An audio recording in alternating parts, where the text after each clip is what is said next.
ঈদের তৃতীয় দিনেও বাঁধভাঙা উচ্ছ্বাসে বিনোদন প্রেমীরা। উৎসবের রং ছটা আর বর্ণিল রূপ নিয়েছে নরসিংদীর ড্রিম হলিডে পার্কে।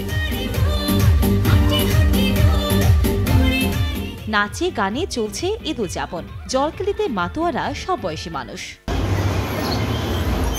তপ্ত দুপুরে একটু প্রশান্তির আবিরে নিজেকে নিয়ে ছুটে চলা ভিন্ন এক জগতে। উৎসবের এই আড্ডায় পরিবার পরিজনের আনন্দঘন মুহূর্ত যোগ হয়েছে অনন্য মাত্রায়। এদিকে হিমালয় পর্বতের সাদৃশ্য ফেন্টম হিল দেখে মুগ্ধ হচ্ছেন অনেকেই। এই ঈদে আমাদের ইচ্ছা ছিল এই হলিডে পার্কে আসবো, আসছি, খুব আনন্দ লাগতেছে, অনেক ভালো লাগতেছে। তবে আমার মনে হয় ওয়াটার পার্কের থেকে ওইখানে আরো বেশি বেটার, এখানে অনেক মানুষ। এবছর অনেক আনন্দ করেছি আমরা এবং অনেক ফান হচ্ছে।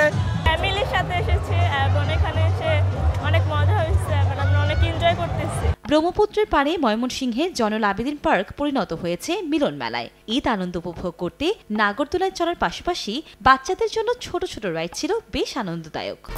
1, 2, 3 ঢাকায় জমি জিতে নিন 100% ক্যাশব্যাক সহ 20 কোটি টাকার পুরস্কার। বাচ্চা, ভাইয়ের বউ সবাইকে নিয়ে ঘুরতে এসেছি। পার্কে বেড়াতে আসলাম, অনেক ভালো লাগছে। আনন্দ নামের সঙ্গে মিল রেখে সৌন্দর্য পিপাসু ও ভ্রমণ বিলাসীদের পদচারণায় মুখর পর্যটন কেন্দ্র ও পিকনিক স্পট দিনাজপুরের স্বপ্নপুরী। এছাড়াও বর্ষবরণ ও ঈদের ছুটি দুইয়ে মিলে নতুন সাজে সেজেছে সাতক্ষীরার মুজাফফর গার্ডেন। 42 একরের এই উত্তরা গণভবনের ঐতিহাসিক ভবনের পাশাপাশি মিনি চিড়িয়াখানা সকল বয়সী মানুষের বিনোদনের অন্যতম স্থান হয়ে উঠেছে। কনক আজাদ, সময় সংবাদ।